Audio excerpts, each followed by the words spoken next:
Moneyality with the Moneyalogist, Miss Tanya Collins. 2, 1, 0. Money. Hi, everyone, and welcome to Moneyality with Tanya Collins, the Miss Moneyalogist. I am so excited tonight, guys, to be here and talk to you again about Moneyality. I've had such an amazing week, but I do want to tell you about one of my struggles because everybody knows that I come on and I just want to talk about Moneyality and just how I have felt as a keeper and an adventurer. But this week has been crazy. But before I get started, let me talk about people that are sponsoring us today. We are being sponsored by Moneyality. Activate your mind and circulate your money. It is my brand. That is my online course for K through 12. And we are excited about building that out. I have a great team that's working with me, and we are pushing to have that launched by the first of the year. So Moneyality is a great big sponsor for this podcast. And my nonprofit, Some Kind of Way Solutions, is financial focused, is culturally connected, and it is life lessons. And that nonprofit is like a pride and joy of mine because I want to use it as a segue to, once I get students totally immersed into understanding how they think and feel about money through Moneyality, I want to do cultural things with them out of the country. I want them to learn about other currencies in other countries.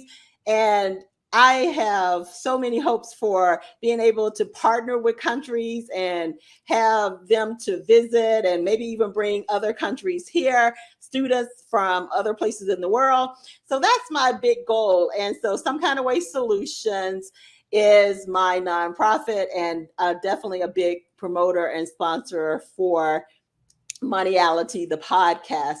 So with that being said, let me just tell you that Moneyality is really all about money and just how we feel and think about money.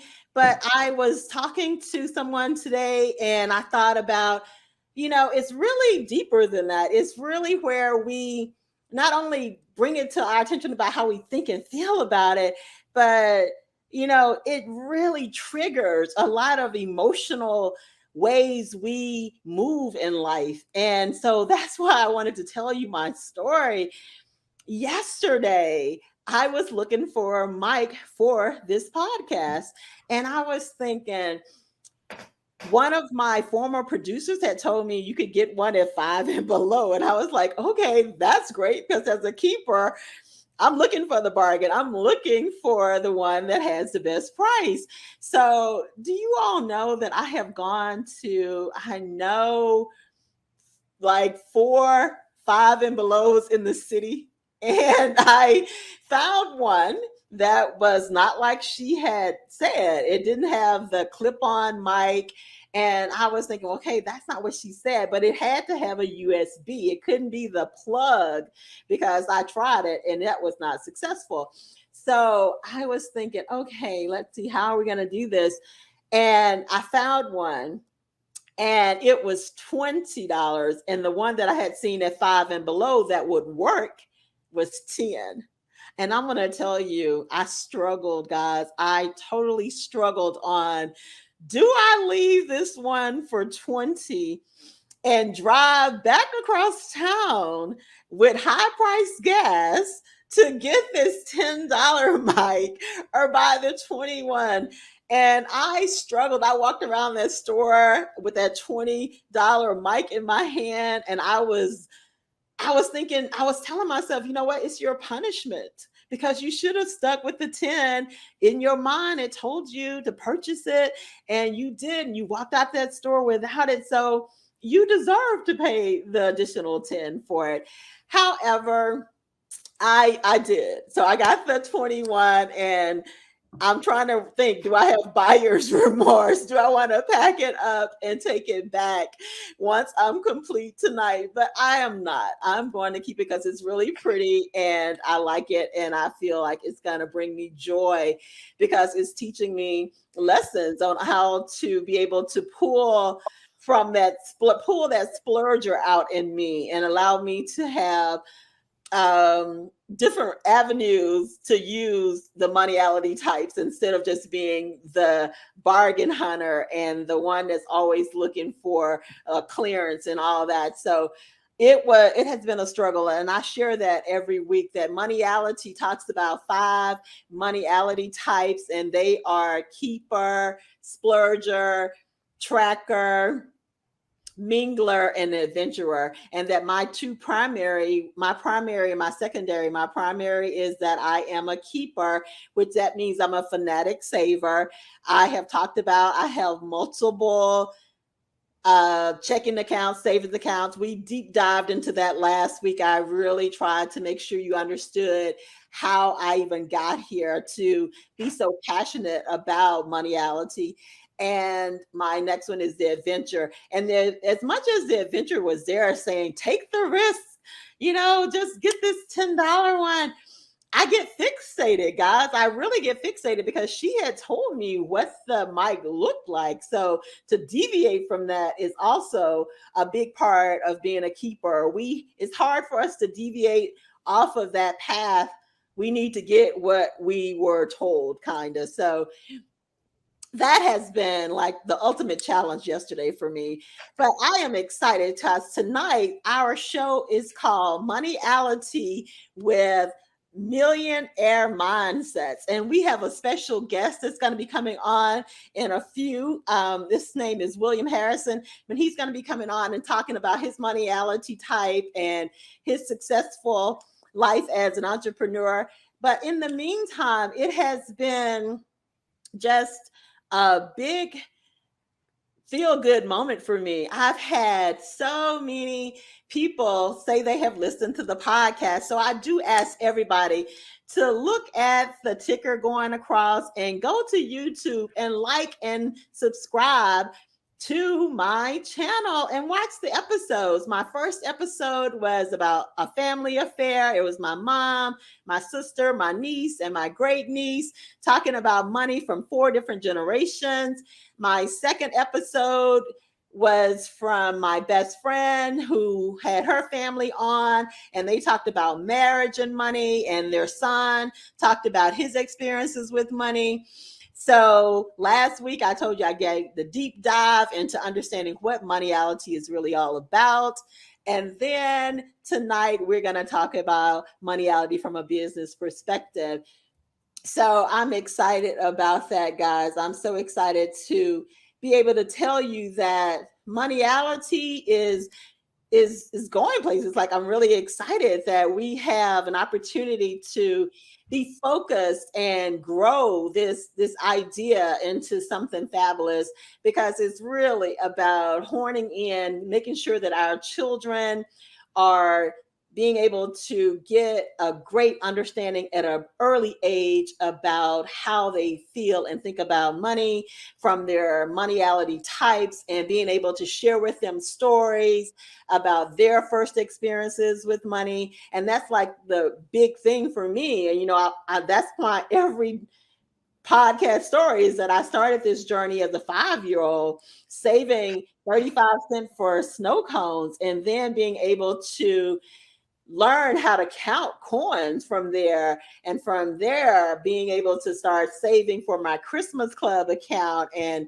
having up to about 7 or 8 accounts right now. And I shared with you that I named my accounts, and I'm going to narrow them down and put them in the 5 Moneyality type categories, so I can kind of combine some things and make it a lot easier for me to track where my money is as well. But it has been working for me, and it is a part of me growing and being able to see and know that sometimes I'm going to be able to just relax and just realize that I have a a desire to be able to just go out and splurge sometimes and just buy something that's unexpected that I normally wouldn't do.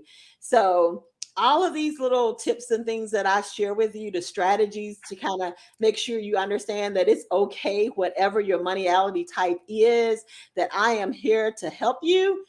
That's what's important. That's the part that makes it very clear that Moneyality is for K through 12, but I'm also here to assist parents, aunties, cousins, all the adults in kind of like a mini course. Like to follow this podcast, you get to have an experience of what is your moneyality types. You can start kind of gauging that. And as soon as my website is fully up, which I'm going to say that moneyality type assessment will be on my website in the next few weeks. You'll be able to go there and have an opportunity to take the assessment and realize what is your moneyality type.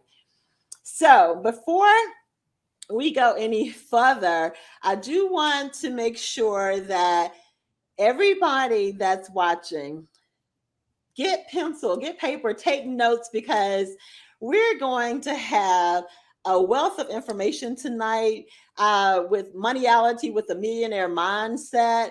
It is going to be an opportunity for you to kind of listen to how my perspective and my guest perspective is about running businesses, and just the whole idea of how we have felt in getting our business together and things like that. So all of that makes a big difference. And sometimes you just may need to write it down and be ready to see if those strategies are some of the things we say can apply to you.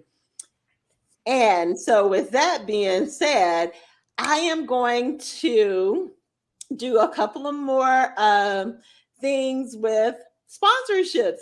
And I want to let you all know some great people that have been sponsoring me for this month of October. This episode is going to be aired on the 28th, and we are going to start with Nick Venti. Nick Venti is Nick Venti Design, one-stop shop for mobile apps, animation, and web design. And you can reach him at 662-902-9737. And we have State Farm's Insurance with Kevin White. So he's my agent. I really have been with Kevin probably about 7 or 8 years. He does a fabulous job with my home, my car. He even does my notary. So, just patronize Kevin White with State Farm. All right. So thank you for that. And so without any further ado, we're going to bring on our guest tonight. Our guest is from Mississippi, and all of my guests have been from Mississippi this month. And remember, I tell you guys, I am a Ritz girl. I was raised in the SIP, which is Mississippi, and I am honored to have been raised in Mississippi. I feel like I've had an amazing childhood, and I learned a lot of lessons in Mississippi, so that has been a great opportunity. So let's bring on William Harrison. Hi, William. How are you? I'm good. How about yourself? I am good. It's good to see you. Thank you so much for coming on Moneyality and taking this time to support Moneyality and be able to share your story with us about how you have been an amazing entrepreneur. So will you tell us a little about yourself? Well, as you have stated before, I am from Mississippi, actually from a very small town in Mississippi, Michael, Mississippi, that is. And so I went to college, and then from there went into the workforce. Always had the entrepreneurial bug since I was a kid. Growing up in a family that had several different businesses, it was kind of second nature for me to move into that direction. And so as I got out into the corporate world, found ways to continue on to build actually capital to move into the space of entrepreneurship. And from there, it just kept compounding and adding different lanes We'll talk about several of those lanes of entrepreneurship during this segment. Okay, great. Thank you for that. Well, guys, I want you to know to come on Moneyality, you have to take the Moneyality assessment. And William took the assessment. And we're going to talk about William's scores right now. William took the assessment earlier today, and the assessment tells you your Moneyality types, like, are you your primary tracker, are you a keeper, are you a mingler, and things like that. So let's put William's scores up and let's talk about those. We have number one. I know William is a tracker. And hold on, William, let's get your information up. Hey, don't show those failing grades. That's funny. That's probably how you would view it too. But it has nothing to do with failing grades. So here we go. William, does that look familiar? We talked about it. You are a tracker, keeper, adventurer, and William has 0 points in splurger and mingler. So did you get an opportunity to look at the characteristics of each one of them? Yeah, I did. Tell me what you think about those. As in anything like this, is kind of subjective, but I do think quite a bit of those things do hold true. I have always been guilty of over tracking, kind of knowing where everything is, even though I don't have it physically on a spreadsheet. I do know where everything is happening all the time and where it is. As far as the keeper, hey, if you don't start keeping, and then down the road, you won't have anything for a rainy day. As COVID proved in many different facets, that those that weren't good stewards of keeping actually found themselves in various situations during COVID, during the downturn when everything shut down. And so in there, I actually want to increase that keeping, honestly, and move a little bit from the tracker and more into the keeper. The adventurer side of things, that with that low score, I'm good with that. And actually, with 0 on the splurger and mingler, I can argue that I don't do it often on the splurging side, but there are sometimes I do pay it forward with people that are around me. And then oftentimes I help people out with no accolades, no recognition, and any of that. So I don't consider that splurging, but is actually tithing. You never know how God have things that come into your life. I will admit I am not in church every Sunday. And so with that, God presents himself for you to tithe, and tithing is not always church. And so in that tithing, sometimes it is helping other people get out of various situations that they may find themselves in, because at some point we all need help. Even me in today's world, I need help all the time with getting things done. Okay, so we are going to deep dive a little bit more though. Okay, give me a minute. Let me just talk about your scores with you. So as a tracker, you have 13 out of 20 points. That's a lot. That's not way over, but it's definitely above the middle, just average. And trackers, I will tell you that I love trackers because my best friend is a tracker, and she is the best at planning our trips. When we are going places, I am getting directions. She is texting me directions, what hotel we're in. There is no room for error. She lets you know where you are and where you're going. And if I say, hey, what restaurants we're eating, she is sending that.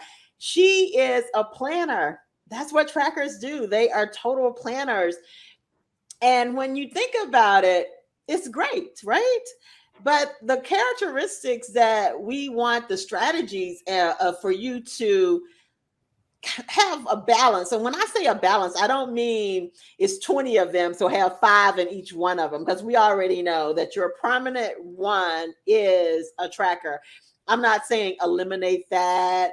What I will say is that for trackers, last week we talked about, for a tracker, it recommends, and I recommend, and just through research, it says that, hey, it really is okay to just move and just go with the flow, and just say, hey, like, even sometimes we can be so anal about our routines that it's hard to get out of them. And you may not even notice it, William, but the people around you are noticing it. And so what I have seen is that openness to allow people to come in and not be, as we sometimes say, judgy of people, and quick to think that we don't have time for that, or I know the shucking and jiving for you is real. I know the shucking and jiving for you is real, but the shucking and jiving is part of life, right? It And is. I have learned a lot from shucking and jiving with people on those corners in our area. Like, you have to wonder, how did they get there, right? And I'm that girl. I'm the adventurous one to want to know, like, how did you get here? And sometimes their stories are just fascinating, and just any little thing could have gotten you off. And wow, one of us could have been panhandling in our hometown area. Like, it could have been anybody, right? But just kind of start allowing yourself to know that it really is good to, if your plan A doesn't work, to not be mad about plan B working, or C. And I find my best friend has started using strategies, and I see the difference. She and I were in Atlanta together like a couple of weekends ago. And when she does something, I actually say, hey, look at you. You did good. You didn't stress about this. You weren't making me feel anxious about being who I am, because we're not all alike. And so when you try to box us together, it's going to cause some rift and resentment at some points. So being a tracker at such a high degree, I do see that in the business world, we're going to talk about that. And I want you to talk about it from a business perspective and from a personal perspective, because I know I can talk. So just stop right there. Before we even go there, I'm sorry. Let's go back. I'm sorry. I'm kind of out of order. Tell me your first memory of money. That's my next question for people. Once they get their scores, I kind of want to know, what was your first memory of money and how did it make you feel? Let's answer that first. My first memory of money was I didn't have any, and I had to rely on asking my dad and mom for it. And so with that, it gave me this whole perspective of, okay, are they just going to give it to me? And usually I had to do something, some type of chore to get an allowance. And so in there, I started learning this whole trade-off. You got to do something to get money. Nothing really just gets handed to you. Now, going a step further, when you get into tracking, that tracking started very early on. My dad had a laundromat, and so one of those things that happened every Sunday was counting the coins and tracking those coins, right? The dimes. I mean, back then dryers was a dime, and then you had, washing machines that was 75 cents, so on and so forth, right? But tracking every single one, and he was good at tracking it, so he knew on average how much money should be coming every week. And so when I would be counting the money, and then it's like, so how much we got? And so if that number was within tolerance, he was like, something is off, right? And so he'll start drilling into what is off, trying to make sure he didn't have a silent partner, i.e. me, getting some extra money, right? during counting of the coins and all that. So that was kind of my first experience with money. But then also the keeper part is I would always want to take my allowance and keep it. Then when we went to the store, I would ask my parents to buy me something, and they was like, "Didn't I just give you money?" And I like, yeah, but I want to keep mine. I want to spend yours right now, right?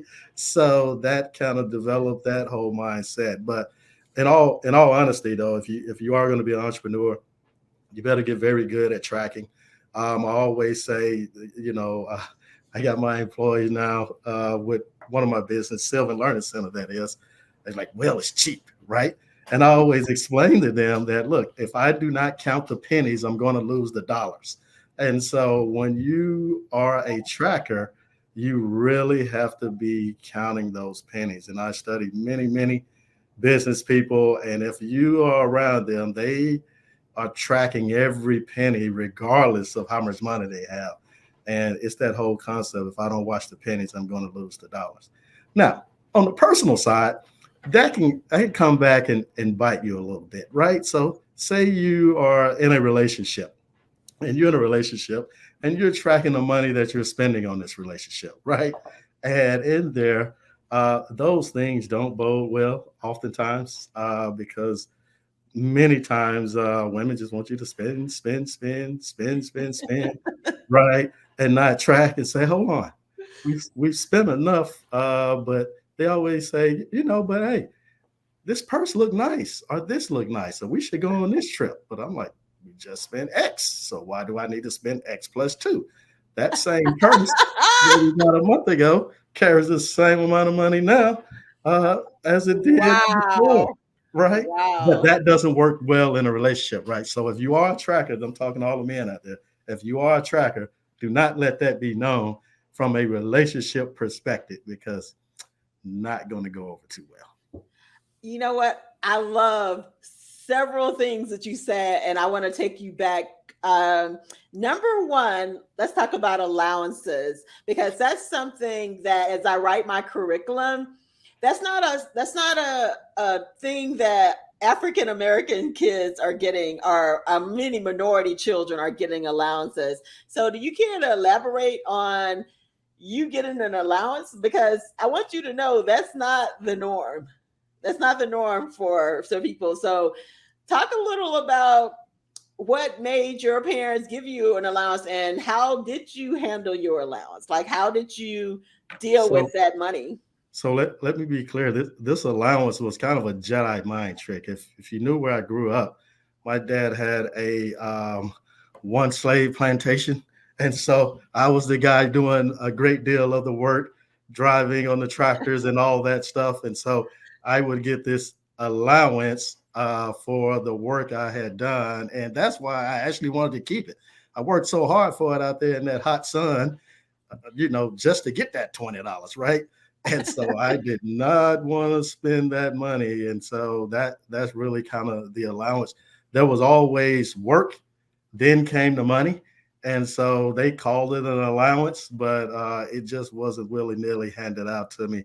Every Friday I got $20 or something like that. No, that was a Okay. long list of chores that was associated with that. Okay. So, where did you keep that 20 though? Did you have it in a sock? Did you have it in a bank account? Where did you have your 20? I Your had a 20 little. So great question. So when I would get coins, I had this little Snoopy actual piggy bank that I would put the money in. Now, the interesting thing about that piggy bank, they were designed back then where you could not open them up. So it was Mm-hmm. kind of to teach you, once you put it into this bank, you can't get it out. Now, over time, I got a knife and cut some holes in it to get the money out when I was needing the coins out of it. So just kind of went against the grain of what you should be doing with savings, right? That it didn't have a hole in it on purpose. And psychologically, it should have been training that you do not take the money out of Snoopy. Snoopy should get filled up, and then down the road, you should take Snoopy and do something really good with it versus going and get some Nihilators. I love that. I do love that. And as you say that, I share with them that my first piggy bank was a beer can, a big promotional beer can that I had gotten from a family friend. And it was like this big.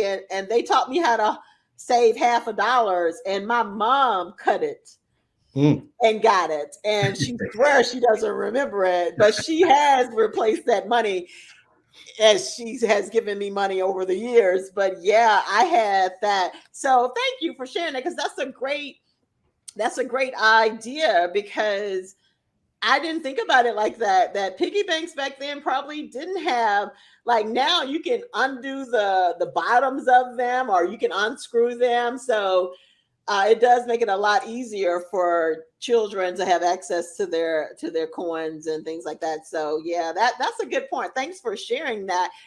So the second question that I had for you was, my girlfriend that's a tracker, she feels the same way you feel about her husband and buying things. So it's not just for men that have that tracker. And I know you're not spending money on that, and we don't need to be doing that. I mean, so trackers across the board, they have very similar behaviors. I mean, pretty much that's how she rolls. So it's just not for the boys out there. It's for the girls that are trackers too, because those Moneyality types are not gender biased. They are whomever, and they are part of our financial DNA. That's when I was talking to you about your Moneyality types. Based on research, we are born with these. They are part of our financial DNA. And yes, the environment we grow up in can have some impact on it, but we normally go back to our core of who we are, which would be your tracker and your keeper. So remember that it's always playing in your head, even when you're trying, or definitely for me, when I'm trying to splurge, I really have to be like, Tanya, girl, it's okay. Get that. You deserve that. So yeah, it's important to know that it's definitely not gender biased. So thank you for sharing that. So I want to get into asking you questions about being an entrepreneur. So tell me right now, well, how many businesses do you have? What makes you an entrepreneur? Let's talk about that. And if you can relate anything with how your entrepreneur business runs based on your mindset, let's hear that. You could always interact that. That would be nice to kind of give people that balance of understanding the tracker behavior in a business. But just please share with us about some things you're doing right now.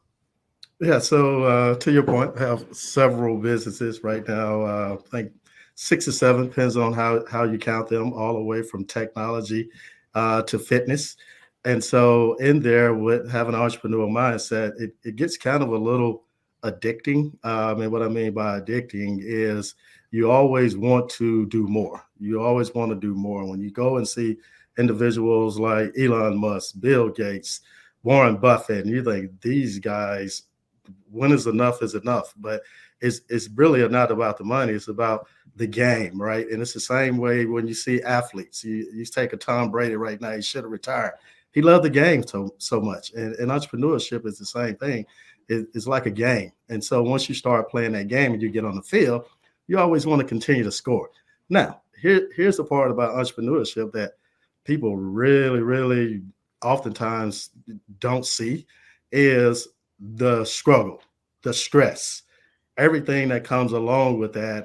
It is not fun at all. You're going to have more stressful days than you're going to have sunny days. Oftentimes, people just see the good piece of it on some of the fruits of the labor, but the amount of seeds you planted that didn't sprout, how much fertilizer you put on it, how much water, and nothing ever yield. That is the stories that many people oftentimes don't hear about entrepreneurship. You're going to fail your way to success. I won't get into how far I was down before I hit a home run, but down definitely quite a bit. And then with that, to be able to start bouncing back and continue to move on is really key. I would advise anybody on being an entrepreneur, make sure, make sure you keep a couple of things in mind. One, your health. If you do not focus on your health, nothing else matters. One of the things my mother taught me when her health was failing, she said everything in life boils down to two things: life threatening and non life threatening. If it's life threatening, you probably should address it and do something about it. If it's non life threatening, don't worry about it. You're going to move past it. And that actually has helped me quite a bit from an entrepreneurship perspective. So, one of those business ventures fail, it doesn't take you out, right? It's not life threatening. You get up, dust yourself off, and continue to move on. But if you don't manage your health the way that you should, you find yourself in a situation where you can't do these entrepreneurial things. So, exercising is a key thing. Hence, why I actually, on the last acquisition, bought a fitness center, because health is at the top of the key for me as I get older.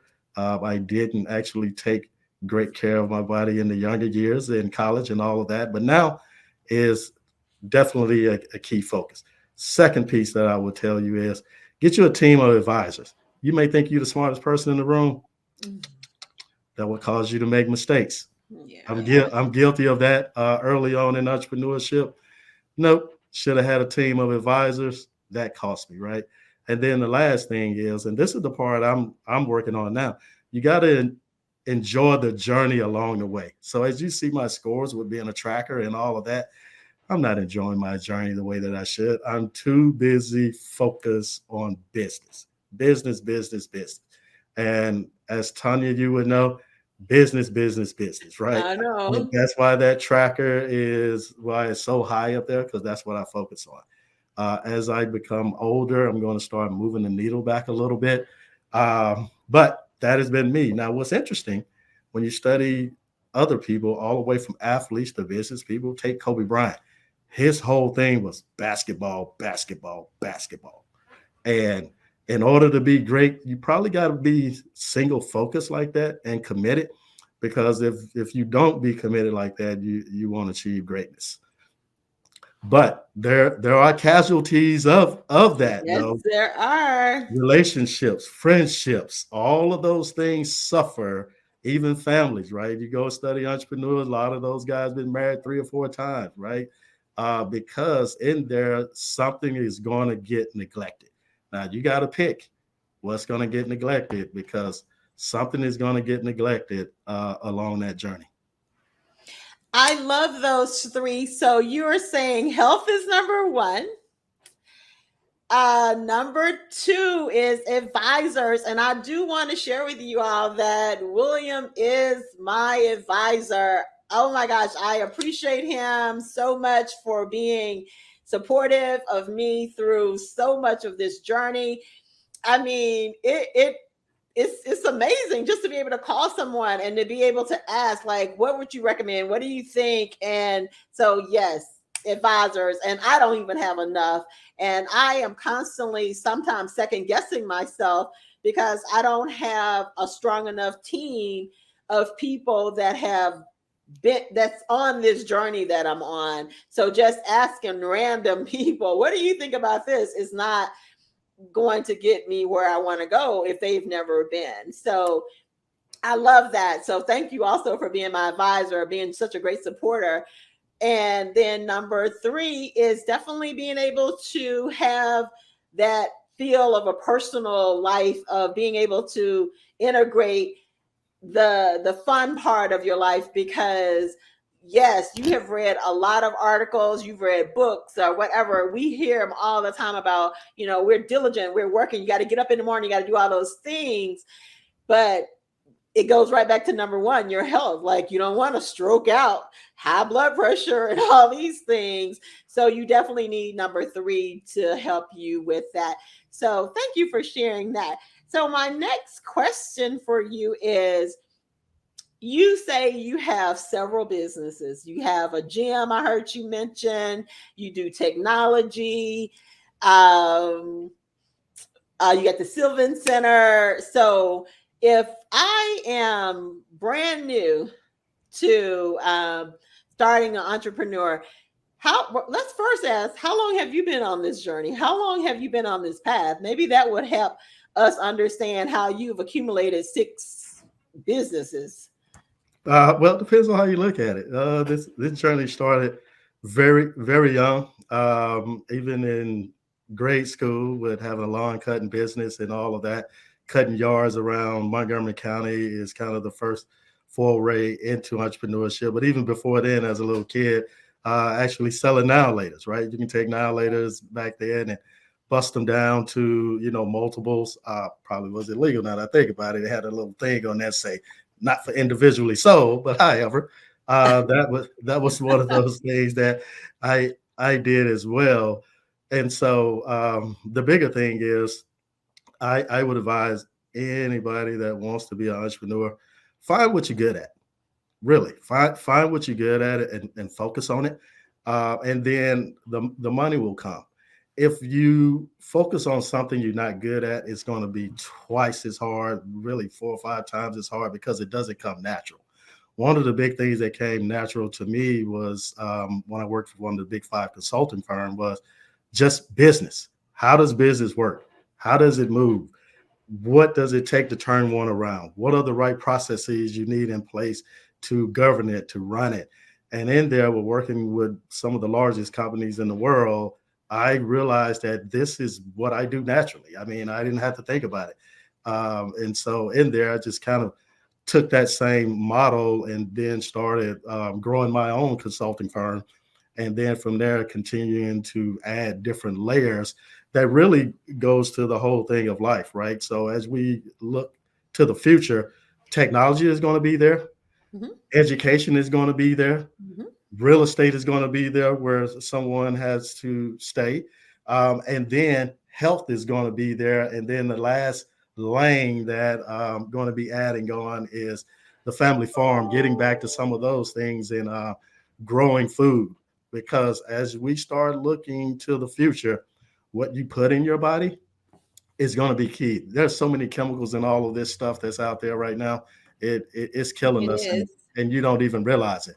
And here's what's interesting. Growing up on a farm, again, I went back to that one worker that my dad had consistently. I was always in the garden and hated it. When I say hated it, I hated it with a passion. Now, when I look back on it, all of that was organic. Now they got this stuff in the store and they charging $20 for a chicken and, all of these high prices just for organic, when all of my life up until I left and went to Southern Miss, I was actually eating organic. So now it's kind of coming full circle. Want to get back into the whole healthy eating. Even one of the initiatives that we do with Sylvan during Thanksgiving and some of the other times is that healthy food boxes that we give out to the families, because a lot of people just don't get fresh fruits and vegetables, right? That's true. In Jackson, Mississippi, where we operate in a lot of areas, it's a food desert. And so a lot of these kids actually don't really get healthy snacks and food. They eat a lot of, I call it quick stuff, right? McDonald's, right. Burger King. Not saying anything is totally wrong with that, but if your diet is built on that, you're going to pay for it in your 30s and 40s with, you're going to have diabetes, high blood pressure, cholesterol, diabetes, all of that stuff, all of that came from a juicy juice that you was drinking as a kid every single day, that is really affecting you on the back end. So I'm taking an approach now where I only want to have businesses that's going to make a difference, that's also going to be sustaining of life, and those key things that people are going to need going forward.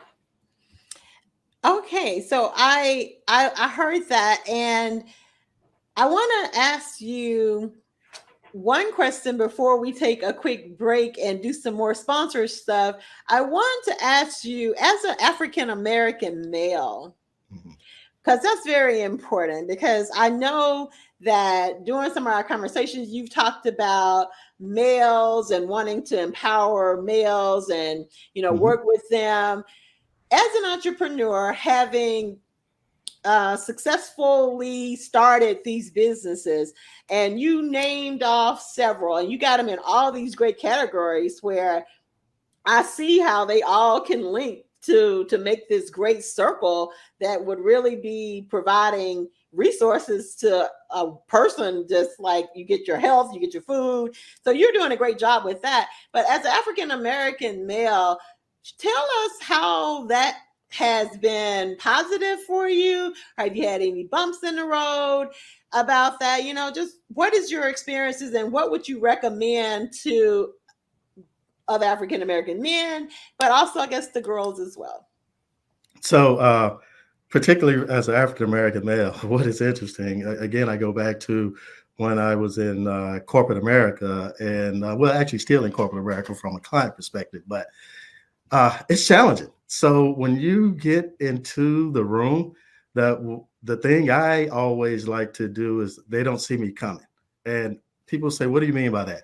When you look at my name, it doesn't really tell what my ethnicity is.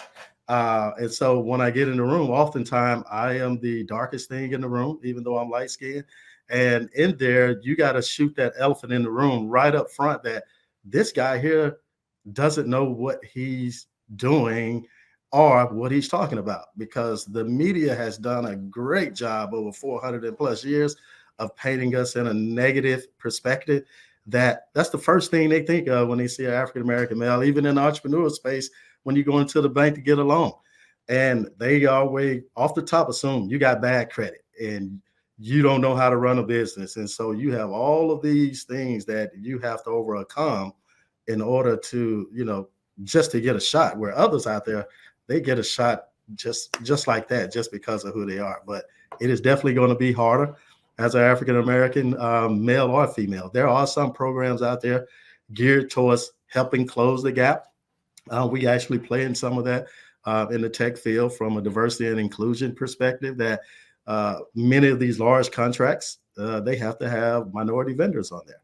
Now, that doesn't mean because you're a minority, you're just going to get a handout. You do have to have a track record. You got to have capabilities and all of those things to fulfill those needs. But it's definitely going to be harder out there. And that's really what drives me, especially coming from Mississippi. And we know how Mississippi is. That fuels me on a whole nother level, because I know there's an entire state of people within the state of Mississippi that's betting against me, that's also putting extra bricks on my back to slow me down, to keep me from maneuvering as fast as I want to.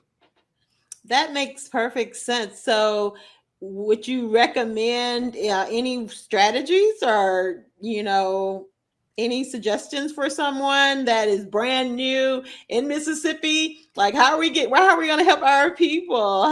What are we going to recommend for them? Well, I guess realistically, just really go all the way back to talking to an individual like you, and first get a handle on what's your thoughts on money, because your thoughts on money and how you handle it personally is going to transcend directly over into the business space. I mean, if you have bad money management skills as a person, you're going to have them in business. And that will totally kill you from a business perspective. Because banks, man, I love them and hate them, right? Banks only want a fun sunny day, right? Sunny day. And in reality, most entrepreneurs have more rainy days than sunny day, right? And so when you get in a little buying, bank's not going to give you money. So the key thing to that is having your personal credit solid, because you're going to need that to back your company.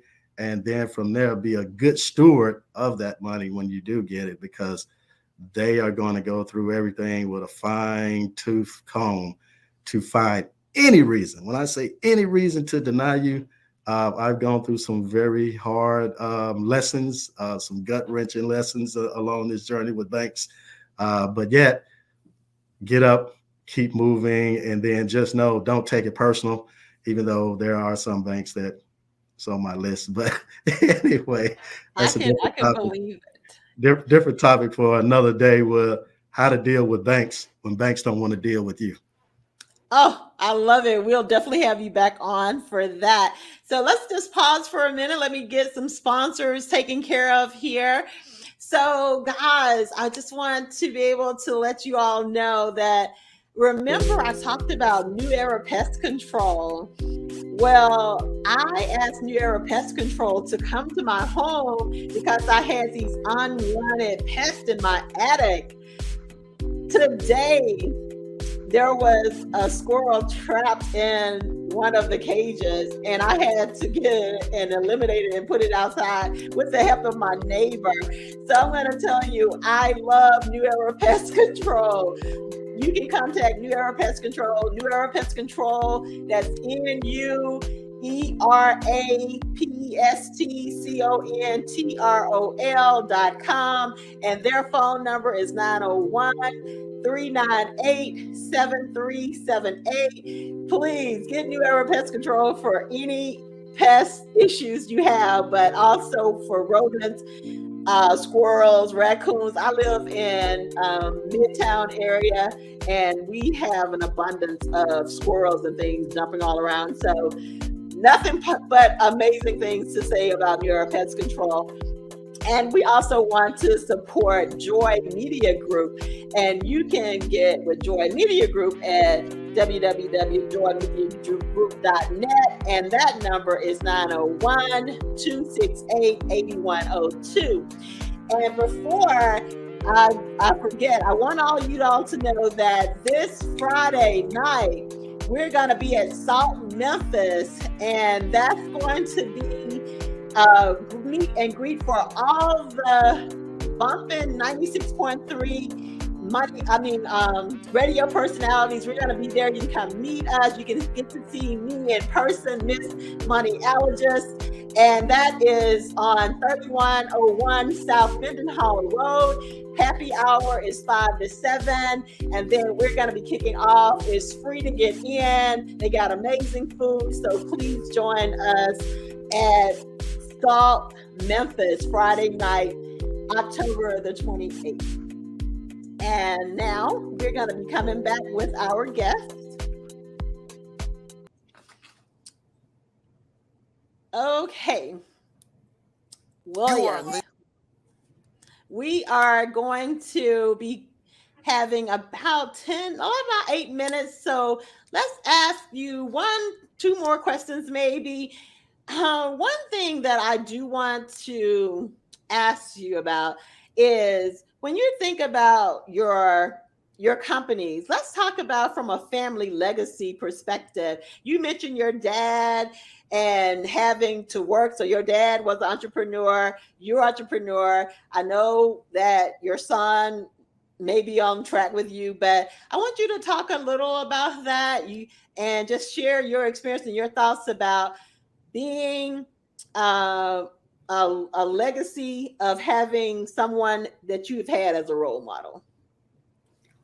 Yeah, so that's a very interesting question because one of the things that you always want is oftentimes for your kids to follow in your footsteps, right? But one of the things you have to be mindful of is they have their own hopes, aspirations, and dreams themselves. If you look at a lot of entrepreneurs, many times the business do not pass down to the kids because oftentimes the kids saw the struggle that the parent went through building it, and they were like, I want no parts of that. And so having my son and my nephew beginning to work on their journey with me and even collaborating is actually is great. One of the things that I oftentimes when I'm out mentoring other young males is that find you someone that can help you get down the road where you want to go. Don't try to do this journey on your own. You can actually run faster with people. A lot of times people think that, I can run faster by myself. No, you're going to get tired. But when you have somebody else to help you along the way, it actually really, really benefits you. And so when you talk about leaving a legacy, I'm really more want to leave a legacy of mindset, not so much of companies, right? Because companies come and go ahead. They're doing great now, they can fail, but it's having that mindset to pass down that mindset continues to grow. That is what kind of was passed down to me as a mindset, and what was passed down to my dad, and what I'm going to be passing down as well to my son and my nephew, nieces, and then even cousins and even friends that that I work with is it's a mindset. If you have the right mindset, you can go accomplish anything. It doesn't matter what it is. But if you have the wrong mindset, you can be an entrepreneur and all of that, and you're going to be horrible. So having the right mindset, having the right focus, and then also be well grounded. Oftentimes, I don't know where people's spirituality is, but you're going to need to be grounded in some level of spirituality because all of those days when you're by yourself, you're going to spend more days by yourself than you are with people. And if you're not grounded spiritually, you're going to get into this spiral mentally. And Right. then that is going to get really, really bad. You see a lot today in today's world about mental health. I was actually talking to some individuals that's in that space. And that's one thing that we have been tabooed about in the Black community, that especially Black Right. males. For Uh, sure. you definitely need to work on your mental state because if you don't manage that, you are going to be doing a lot of things based on emotions versus logic, and you're going to make some very bad decisions using emotions versus logic. So, you know what I heard in that, William, is that everybody needs moneyality. They totally need moneyality because that's the mindset that you are going to get from taking my assessment. And I'm going to have that assessment for K through 12. And the one you took is for adults, anybody 18 and over.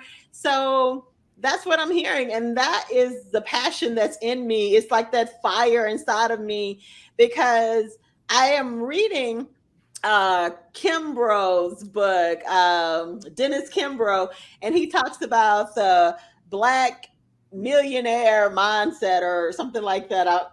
Forgive me if I'm messing up your title, Dr. Kimbrough. I actually met him so many years ago. I used to love all of his stuff. But anyway, I am often thinking when I'm reading how many of those entrepreneurs and what are have maybe the tracker mindset or the keeper mindset. Are we all in a certain group? Because I am strong as a keeper and I'm strong as an adventurer, and I love that about me. But then that tracker is right there, and that's part of being an entrepreneur. I have to pull from the keeper and the tracker to even kind of stay focused because if I am hearing you right, it is, and as we talked about before, it's hard. This is like a lonely journey sometimes when you're out here, and we've talked about, people don't even see all this back stuff that we're doing and the stress and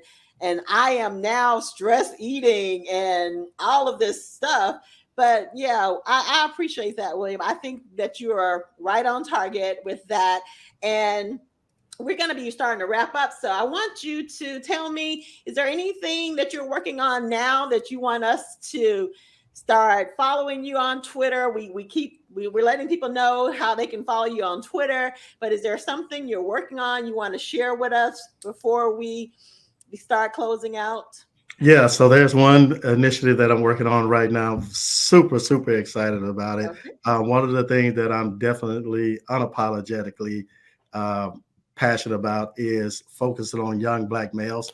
So coming this January in Jackson, Mississippi is going to be the first African American academic male bowl. So we've done it 12, 13 years in Dallas. We're going to replicate that here in Jackson, Mississippi. We just actually did a walkthrough last week during homecoming with several of the professors at Jackson State. So it will be hosted on their campus. It's going to be consisted of 10 teams. 10 teams going to have 3 boys in per team. Anybody can put a team together. A church can put it together, a school, sorority, any civic organization. So if you want to participate in that, follow me on Twitter at WeHarris74. And so we are super, super excited about that. So once that gets going, we do expect to gain a lot of momentum in that because we're going to showcase that we can definitely excel in academics as well. We've always have, but What gets highlighted are those other areas that we excel in that actually are more in the entertainment space. But I'm going to be highlighting those smart young African-American males in the state of Mississippi. Okay, well, we are at the end. And so thank you, William Harrison, the entrepreneur of Mississippi. I totally enjoyed you, and we're going to follow you on Twitter, and I will do whatever I can to support your event for January. But thank you again for coming. And everybody, thanks for watching Moneyality with Tanya